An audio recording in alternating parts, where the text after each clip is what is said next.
Okay, I think we are ready to get started. So we have pretty much everyone joined in.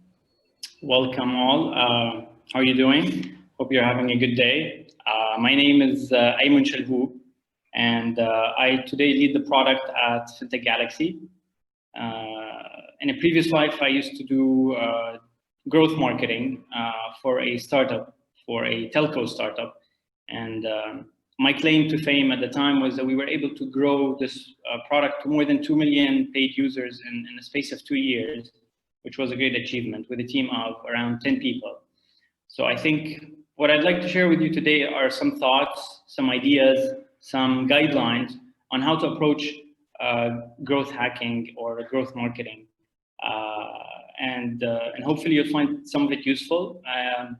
I'll try to cover my talk in around 20, 25 minutes, and I will leave around 15 minutes, 20 minutes for conversation, for discussions, for some specific scenarios in cases you are facing in your own startup. And hopefully I can help you out with that and add some value to your on your path.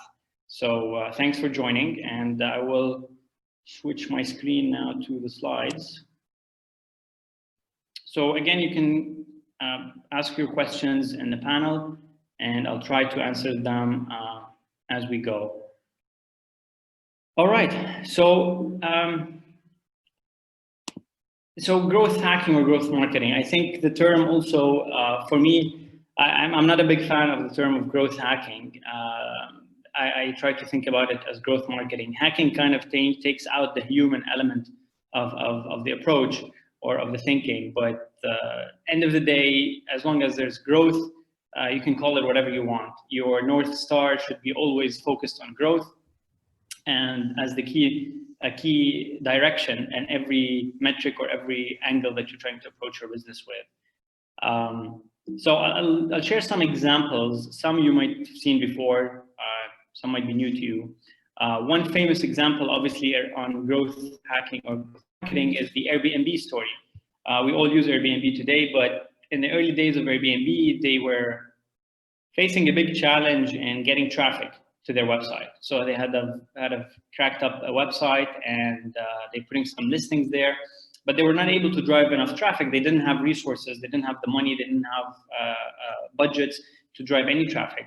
So what they did, they engineered in part of the product a direct posting. So when you post your listing or your apartment, with one click, you can transfer that posting to Craigslist. And Craigslist, as you know, is a huge website. It drives millions of uniques every day. So with that one click, they were able to allow their own listings to be listed automatically on Craigslist. And for that, they were able to drive back traffic to Airbnb, tons of traffic back to Airbnb. So they kept doing that over like a period of 8 months to 1 year. And by the time Craigslist figured it out, the growth had already become exponential at Airbnb. So, and as they say, the rest is history. So crafting or changing a bit of your product, trying a hack by integrating and leveraging other people's network. So they leverage Craigslist's network to kind of grow themselves. And this is a great example of a growth hack or a growth marketing technique. Another one is Dropbox. So Dropbox is famous for how they've created the concept of referral in the whole digital space. Now everyone uses it, and every app and every product you probably use, but they were the first to really nail it and drive tremendous growth from it. Dropbox, as you know, is not like it's not a very sexy product. It's basically a shared drive, and there's not much that can be done around shared drives in terms of promotion and marketing. So they brought in a guy to do paid acquisition, like Google, Facebook type of traffic.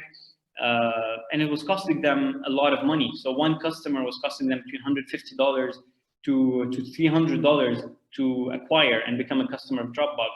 So paying $300 to get a customer that's going to pay $90 end of the day is obviously not good business. So that wasn't sustainable. And so what they did, they looked at their core customers. They looked at the customers that loved them, that loved to use them. And they thought like these would be our best referrals or our best promoters. So what they did, they integrated inside the product the ability to refer friends to Dropbox, and they would give you extra space for doing that, an extra 500 megabytes per user, I remember, and again, the rest is history. So when they tapped into the user base that loved them and that really promoted them and gave value to both sides of the new customer and the existing customer, growth exploded. And it was an internal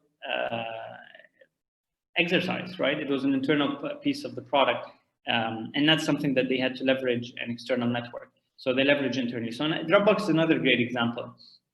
I think if we look at something more recent, I'm sure a lot of you know Monzo, and one of the successful neobanks in the UK, and the way they needed to differentiate, I think, and a really great growth hack was the color of the debit card or the credit or the debit card they created. So this coral, bright orange color was so powerful, and a sea of really damp, black, dark cards that existed in the market that had no differentiator. And soon in London, I mean, people who've been in London and UK who've been using that was a huge word of mouth driver. So people would see people swiping this orange card at Pret-a-Manger, at supermarkets, at Waitrose, and they would be like, what is this card? Where did you get this? And then they tell them about this app that's actually a bank, and the people go, and this drove a lot of viral word of mouth. Again, this is an example of how really marketing or growth marketing is really tapping into the product. So including the product into your marketing. And we'll talk about this a little bit later as well. And another great example is Cash Card. So you probably know the Cash application. So in the US, it's a peer-to-peer payment similar to Venmo. You're in the space, so you know it well probably. And one of their main ways to drive their debit card was they allowed their customers to customize the card and write any scribbling on the screen of the phone, and it gets printed on the card that gets shipped to them. And again, this was a huge, huge differentiator. It made it personalized. It made every customer has his own card with no two cards look the same. And again, drove a lot of word of mouth and virality in the real world, in the physical space. So those two examples leverage the physical world to drive digital growth as well. So those are some examples of growth marketing and that are successful and we've seen, and they all include changing something in the product to drive growth. So why do we do growth hacking really? What's the reason behind it? I mean, most companies and products and definitely startups and early stage companies, we have limited resources. We really don't have the resources that big companies have. We don't have budgets, and it's a kind of a David versus Goliath battle. So you need to think on your feet. You need to be creative to acquire new users and differentiate yourself in a space that is quite crowded. So it's driven by the need really to kind of be innovative and try to do a guerrilla type of warfare in the market. In addition, traditional channels that exist, that are available for big players, they're very expensive today and they're very saturated. So you need to be able to figure out and your own distribution channel that works with the best message for you, the best cost, and the best medium. So these are the three things you need to kind of keep in mind. And the third, which is my favorite, is that today everyone is focusing on the product, right? But everyone's building products. Everyone's building some cool products. There's tons of great products today in the market. There's products that copy each other. So, but what isn't it really thought of a lot, and I think this is an area where you need to keep thinking, and this is where you should divert a lot of the focus, is your distribution. So how are you going to get this product into the hands of people? Like, what is the distribution channel that you're going to use that's going to be cost efficient, that's going to make you get to most of those customers that you need today? So a little bit less focus on the product. Again, everyone's building cool products. It's becoming much easier to build products with the technologies we have, with the cloud infrastructure that we have, and with the amounts of competitors you can look at and copy from, etc. But a little is thought about distribution, and I would like you to keep that on top of your mind. Like, what is your distribution channel? which channel you're going to use to get to your customer. And I think this is a very important forgotten piece, and it's only remembered at a very late stage and might be too late by then.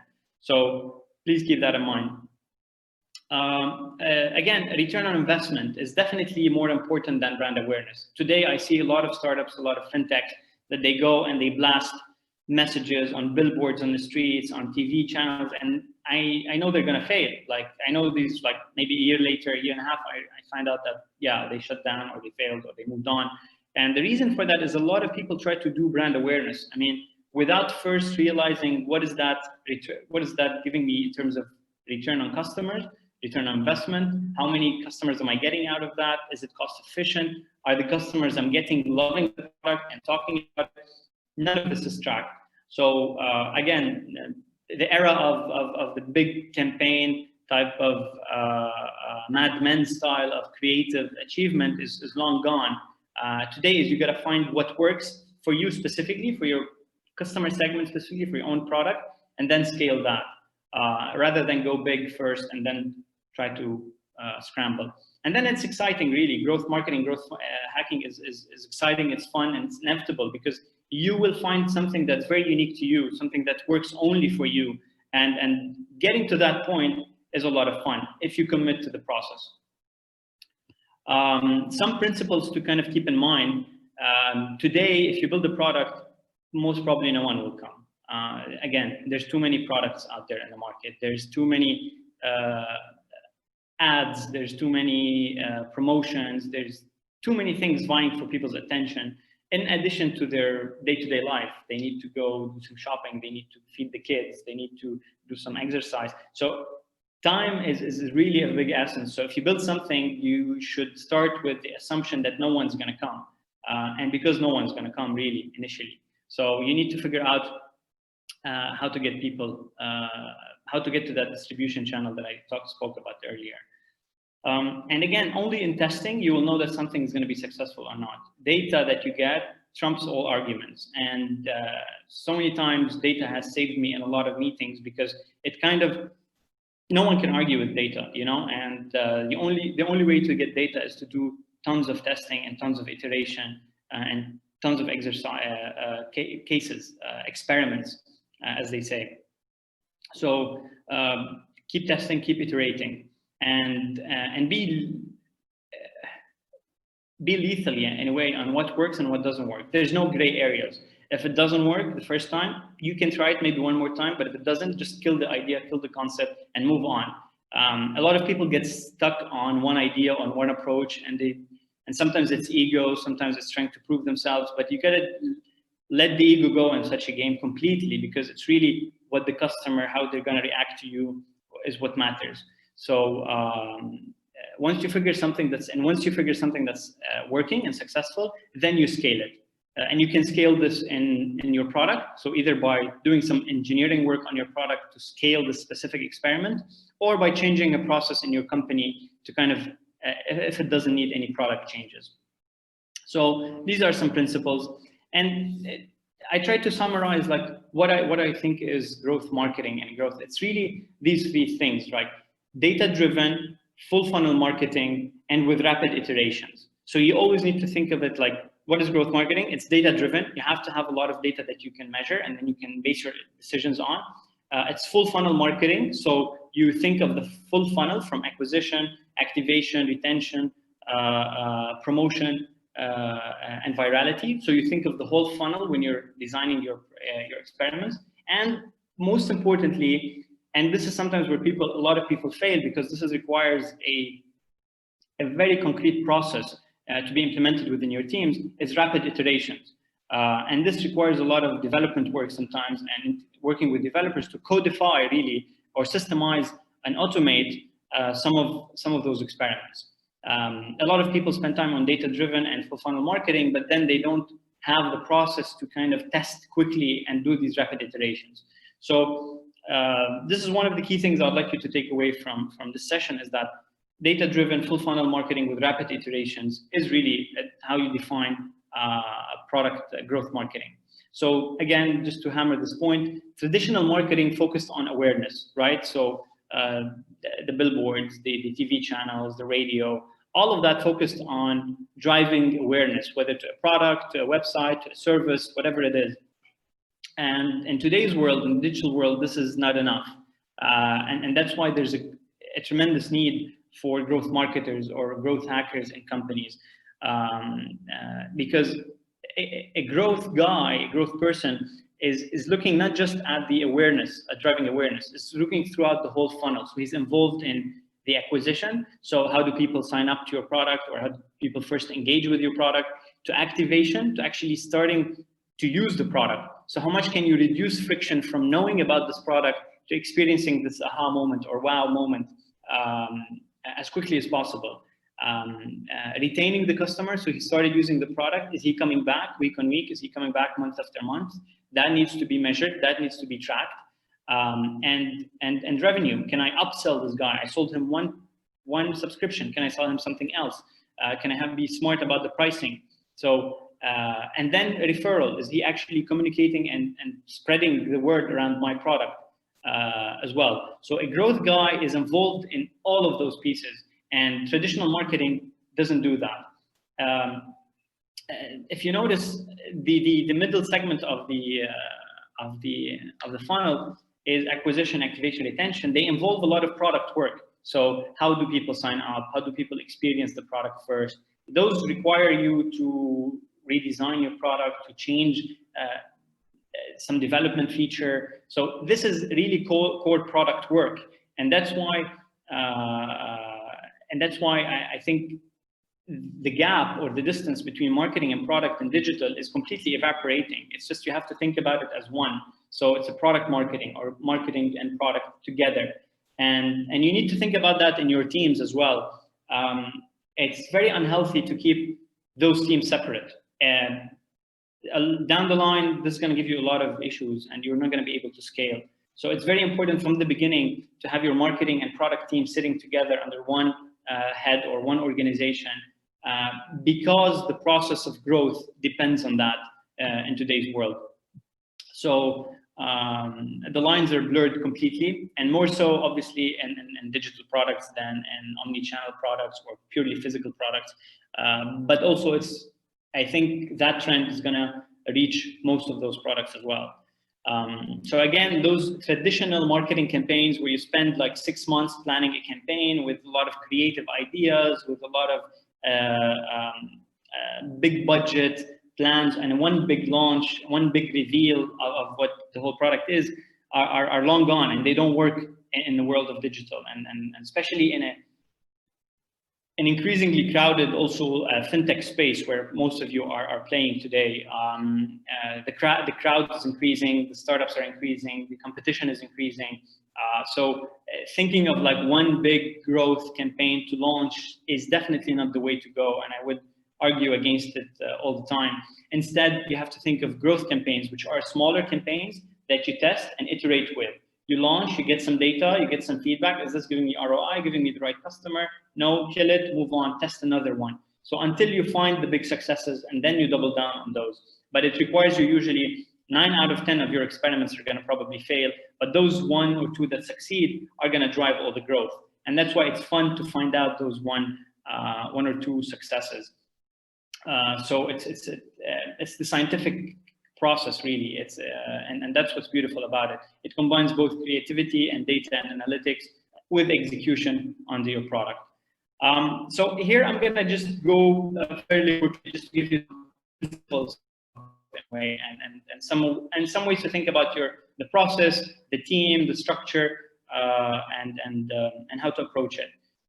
So there's 6 really areas that you need to kind of keep track of. One is your business alignment. So you need to make sure that the business, you're aware of what's the key drivers of the business. Is it the recurring customers? Is it the lifetime value? What's your lifetime value of those customers? You need to understand those at a strategic level, and this is usually a discussion with the business heads. And you need to have that alignment first to figure out which metrics you want to drive and which numbers you want to move in your growth strategy. The second is you need to be very customer focused. So you have to put yourself in the shoes of the customer and always think from a customer first perspective.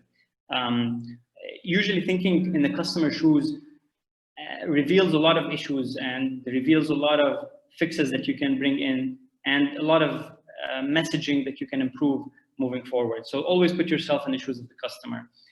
Data-driven research, again, data is, I've probably said it maybe like 20 times already, but data is key in all of this. So you need to have all the instrumentation built into your product to be able to measure. And this is a lot of people forget to add that, or they add it later, or they add it missing pieces. So you are not able to really measure what's happening. So instrumentation and data has to be core part of it, and to make sure that you're tracking this as you go along. And again, the scientific process where you're testing, it's always experiments. So you have to think of your team, your growth team, as a lab, really. It's an experimentation lab that has access to change things in the product, that has access to the channel and the distribution, and they keep running those tests. This is really all they should be doing. And high velocity testing. So it doesn't matter if you're testing, but every test takes you like a month or 2 months, then you're not really getting enough data and changing quickly enough for the market. So you need to build that process to be able to do high velocity testing. And then you have to have this culture of growth within your organization. So I think around these 6 principles, you can create a process that is systematic and that helps you to move forward. Here's just like a top overview. So business alignment, as we mentioned, targeting KPIs, the business goals, and then setting up a strategy. So looking at your existing data with what you have already existing initially, and do a lot of competitive research. So look at your competitors. What are they doing? Learn from them.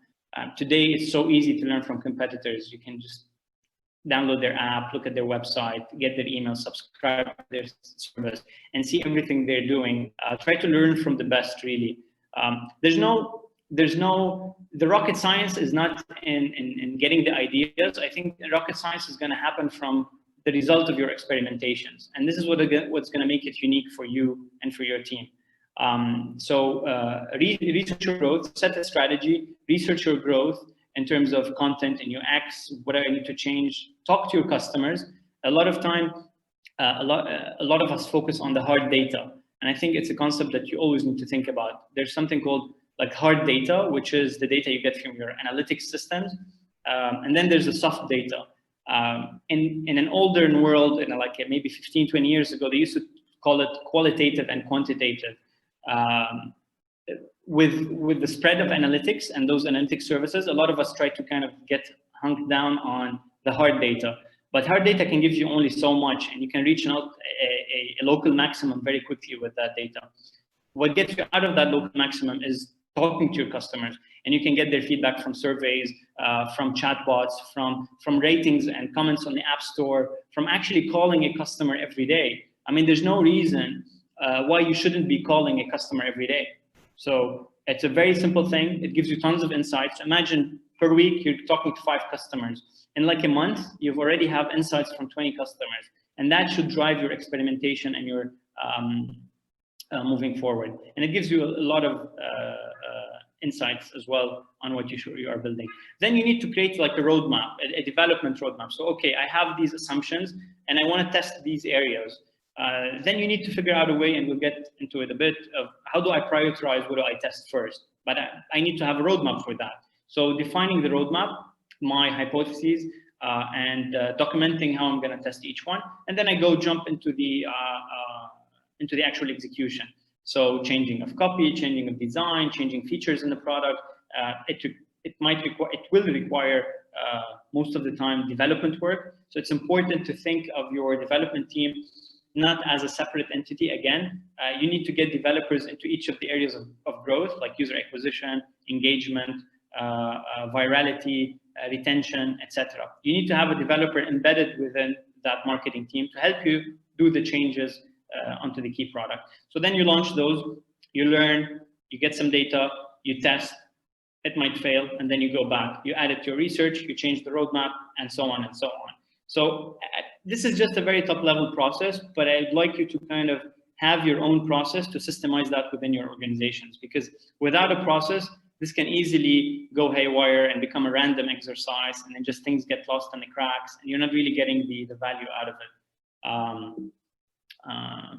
So again, just map your funnel, identify your baseline metrics, find if there's any obvious quick wins. Do I have any page leaks, or test some pages to see if people are falling off that page or that part of the funnel.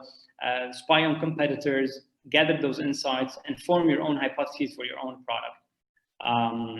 This is an example of a funnel. List every step of your particular journey, because each journey is different from each company to another, each product to another. The acquisition, activation, retention, referral. Grade every conversion in that funnel, and do that for several key customer segments. So your most favorite customers, the people who are leaving, and try to understand each customer segment, why they're behaving the way they are. Again, I mentioned it before. Really do as much investigation and research on your competitors. It will give you a lot of ideas. Do your quantitative and qualitative, so Google Analytics, hard data, soft data, things I've mentioned earlier. And again, don't get bogged down too much with the tools. The tools landscape is massive today in digital marketing. So there's so many tools that's not going to give you, what am I going to do with those? The experiments are going to drive you, and just tool selection and tool usage is really secondary in all of this. But again, there's plenty of tools out there that will help you and speed up your process. Group your segments into winners and losers. So the segments that are losing in a failed experiment, either figure out a way to move them to a different experiment, or just get rid of targeting that segment completely. Don't waste too much time on it. But the successful ones, for example, here, an email indoctrination converts almost at 11%. That's a huge number. Double down on that, scale this, find more of that type of customers, put more money and resources into that. And this is what, identifying your customers help with. This is an example of a test hypothesis. So test your hypotheses, right? So for example, we observed data from analytics and feedback from Hotjar that shrinking the checkout, obviously for all visitors on all channels, will increase our checkout completion rate, and that will increase sales in 3 weeks' time and provide less customer exits. So this is a hypothesis. Again, this is an experiment. You run it for a week or two, get the feedback, it works, fix it for all customer, and this is a way to kind of increase your sales. Again, a simple example, but just to hammer the point. How do you prioritize your experiments? There's a lot of, you need to figure out a way to weight it between impact and ease of implementation. Some ideas are great, but requires 4 weeks of development time. So that's quite hard to execute. Creating a dynamic ad on Facebook for customers who have dropped their shopping cart, that's quite easy to implement. So always rank your thinking, your thoughts, your experiments by impact and by ease of execution. And then that gives you a good roadmap to start with. Again, you don't have all the resources in the world, so you have to be very smart on how you use them. So this is like a typical week that you can think about. So on Mondays, you do your analysis. The team does this analysis, track the KPIs versus the goals, measure your experiments, spot any trends. Tuesday, start planning for the week after, what new tests you can run, what are new ideas, have a backlog of ideas, again, from your research and from ideas that are surfacing within the team. On Wednesday, commit to what you're gonna do the prioritization, and Thursday, start your execution. Make sure it gets started on Thursday, for example, implement those experiments. And Fridays, you are starting to learn, continuing to learning from new customers, from competitors. That drives your ideation for the next week and the next week. So this is just an example. You might approach it differently, but this is a way to show you the tasks needed to be done. And they require time, so you need dedication and a process again. Your team, there's always needs to be like a project lead, and the project lead needs to own the business objective. What are we trying to do here? Are we trying to increase paid transactions? Are we trying to increase the engagement with an existing product? So the guy who leads the project is the guy responsible for the metric, for the business case, really. And he sets the direction on that. Then you need the marketing specialist, whether that is focused on user acquisition, engagement, loyalty, whether it's targeting SEO, Facebook channels, social channels. You'll need someone who knows intimately how to use this channel and how to leverage it. Then you need a data guy. You need a data guy to analyze everything that has happened in that experiment. And obviously you need a developer, a designer, and those are the product people that are going to help you achieve those changes and execute on your product as part of this big experiment that you're running. Again, an example of how the team might look. Some examples of analytics and KPIs. Again, this is different for every business, but just some ideas. No need to go through them in detail. Like customer acquisition and lifetime value. Again, this is, I think, applies to everyone. And you need to have access to those numbers. You need to figure out what is the lifetime value of your customer, and is my cost of acquisition. So a number to keep in mind, for example, your cost of acquisitions needs to be less than a third of your lifetime value. So investors usually look at this number religiously because they want to see a company that is sustainable, can grow sustainably. If your cost of acquisition is equal to the lifetime value of your customer, that's not going to scale very easily, and that's not going to be something that you can sustain over the long run. Again, it's an infusion, it's a change of culture. And I think already, since you're in startups, already since you're in fintech, your culture is definitely very different than a larger organization. But again, it needs to be reminded from time to time that doing experiments, it means you're going to fail more than you're going to win. And this needs to be okay. And this needs to be part of the process. And the management teams, everyone needs to understand that this is part of the cost that we need to do to figure out what's going to drive growth for us. There's not going to be a silver bullet for any business. And it's a matter of setting the process, going through with it, and finding your own specific silver bullet. Again, define how do you work. You might have resources to do 2-week sprints. You might have resources to do several of those. What are you measuring? How many experiments can you run per week? And what are your rituals? How do you celebrate successes? How do you reevaluate failures? Again, it builds team. It builds teamwork. It builds character, bringing everyone together to achieve one goal. And I think this is the beauty of growth. Again, because it combines so many different skill sets in one team, and that were traditionally in separate silos in organizations. So once you have a team that has a marketeer, that has an engineer, a designer, a data guy, a social media guy. So all of those require very different skill sets. Some people are analytics, some people are creative, some people know how to use copyright and psychology to drive. So it's an amazing what can happen when you bring people from different backgrounds and cross-functionally put them in one team. That's really when the magic happens. So how do you know that customers love you and when you've reached that point? Again, one example is that the NPS scores, or how do you know that the product, is it a painkiller or is it actually just a supplement? Are you really 10 times better than the competitor? How are you really solving a problem? I think you always need to ask yourself, do my customers really love what I'm building? It's just a simple question, but it gives you a lot of thought of, am I really helping those people? Again, the 40% test is basically when you run this NPS and say, is 40% of my customers going to be very disappointed if this product goes away? If you keep running those surveys month after month, week after week, and you're actually getting more than 40% who are very disappointed if your product fails, then you have reached a product market fit. And I encourage you that not to start scaling and growing before you reach that point, because then you might waste a lot of resources. So find your product market fit, find the 40% people who would love you and would be super disappointed that if your product dies the next day, and then start growth. Growth doesn't start from day one. Growth starts after product market fit. So do keep that in mind. Here are, again, some examples of how some products solve a problem, like the Atom shoes. I don't know if someone got, I used to love those shoes. I have a few. So they used to come in quarter sizes.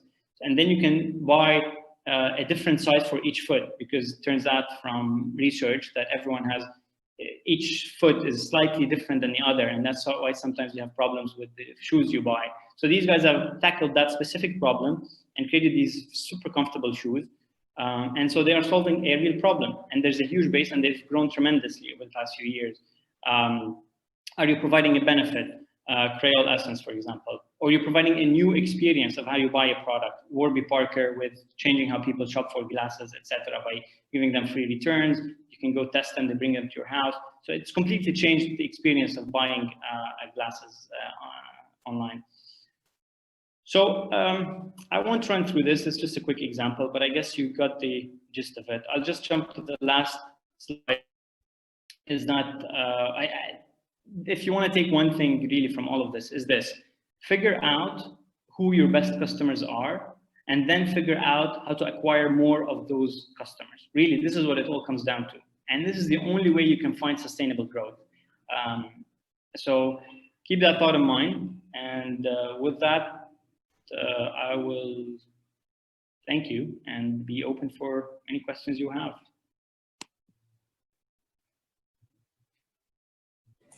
Thank you, Ayman. Thank you for that lovely session. Anyone has any questions, guys? Let me see the chat 1 second. Yes, go ahead, Nicola. Hi, Ayman. Can you hear me okay? Yes, I can. Excellent. Hello. Thank you for that presentation. Just a quick question, which is kind of specific to us, really. But we are trying to launch a parent-child banking app. So we have two very different potential acquisition channels. Either we go for the parents who then roll it down to their kids, or we go for the cool factor with the kids and they convince their parents. Would the recommendation be to try both channels, see which is better, and then double down on the one that is and drop the other one? Or should we be trying to keep them both up as high as we can? No, exactly what you said. Test both. I can't give you the answer, and you don't have the answer. But what you can do is test both and see what sticks, and run those experiments, and run with also different segments of parents, right? So different ages of parents, right? Yes. So break down the segments as much as you can. The more you break down, the more you test, the more, because maybe your product is going to work for the young parents, or like, let's say parents less than 40 years old, for example. But parents above 45, it's just not working there. And maybe that becomes your customer segment. You don't have to go get the parents that are above 45, for example. And so it might be that we get the older parents by targeting their teenagers, for example. Yeah. So we might target young parents with young kids, but then for the older ones, we target the teens direct, who then convince their parents. So we would still potentially have on both sides of the acquisition channel. We would do both. Exactly. And break it down as much as you can. The more resources you can, the more you can break down, the better. Obviously, you don't have unlimited resources, so you can break down maybe 2 experiments or 3. But the more you break down, the more you're going to find something that works just particularly for your product. And that's when you find the gold, really. Okay, no, that's cool. Thank you very much. Yeah, welcome. Go ahead, Amr. Amr Yusuf from Fintech. First of all, thank you so much for that presentation. It's always the growth hacking is something that we always talk about, but nobody actually nails it to their own product or their own company. So I'll speak specifically about our offering. At Finflix, we're kind of B2B2C. So we offer a financial well-being program to employees, but it has to be bought by their employers. So usually, like, we experiment, like, we're always in this dilemma, like, shall we actually cater to the end user, which is the employee themselves that are using our product from day to day, or we cater more to the buyer, which is the company that is going to use that service for their employees. And usually the selling points or the jobs to be done are quite different. So how do you recommend that we test on both? Like, we keep our North Star, considering that we have kind of one main North Star, which is the buyer that actually gets us to this product. But then we have another North Star, which is the user that will refer and give good feedback about it. So how do you recommend that we test on both without going in different directions, just wasting our resources and efforts? Yeah. Again, it's a similar dilemma, right? Is how much can you segment and how much experiments can you run? Because there's never going to be a silver bullet answer, right? So I can't tell you, like, ideally you want to test with your B2B customer because he's the guy paying the money initially. And but you might want to test your NPS, or like if customers love you, from the end customer, the B2C side. So you test the acquisition in one part, and you test the NPS, and if people love this product from the other side as well. So these are two tests that you can run for the two segments that are separate, but it actually, so today, for example, do you know who loves your product? Like if you ask yourself, do you know which B2B really loves your product? Have you reached that point? Oh, not quite yet, because they are like, again, there are different variations. So as you said, we keep testing different features and different functions, and we adapt our product to what they prefer. Exactly. But what I would say is that don't start any growth before you find the segment that really loves your product. You know what I mean? Like, don't invest in growth before you do that. So if you have, let's say, 50 customers or 100 customers or 20, just figure out from those 20, even if they're 5, why does this 5 segment loving my product? What is so common between those people, between these companies? And then once you find that, then you are ready to scale and to do the growth. But don't do growth before you find, and this is something I tapped into before. It said, don't invest in growth before you find who your ideal customer is going to be, you know, before you find product market fit. And this is a lot of startups or fintechs and companies really fall into that. They just jump into growth. They jump into testing without really knowing who is their ideal customer. So spend time first to identify that, and then invest in growth is what I would advise. Okay. Can I follow up with another question, please? Sure. So we have like two forms, like trying to get to the buyer or the businesses to obtain our services for their employees, which I want to highlight that they don't pay for it, they get it for free.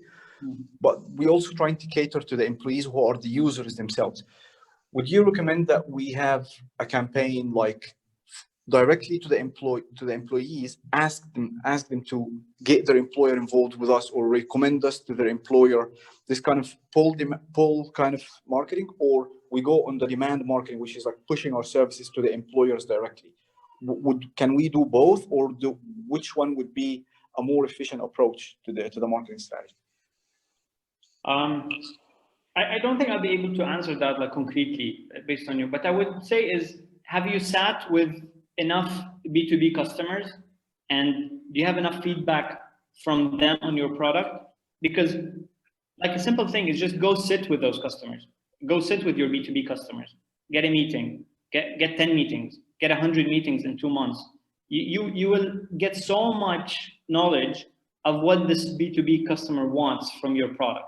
And then you have to iterate on that, because you're going to find, like, by even talking to 15 of those B2B customers, that's all you need to find a common theme of the things they're asking for.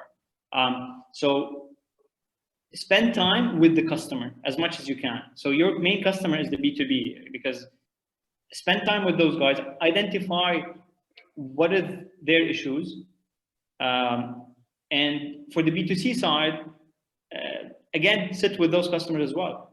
Sit with those employees, ask them what are they looking for in such a product. And then try to craft things, because sometimes we get too much stuck in our head. And this is something that I used to fall in the trap of. I would think it was like, I've done my research, I've done my everything. This is what people want, and I know it, and I just try to build around that. But then one meeting or 2 meetings, and like your whole dreams just disappear. So spend time sitting with them, and not just surveys. Call them, invite them face to face. You're going to get much more information. And you don't need too many of those. You need like 10 or 15, and you already have. So if you do now 10, 15 sessions with the B2B, 10, 15 sessions with the B2C, you're going to have so much more info to drive your decisions and your prioritization on what you should be doing.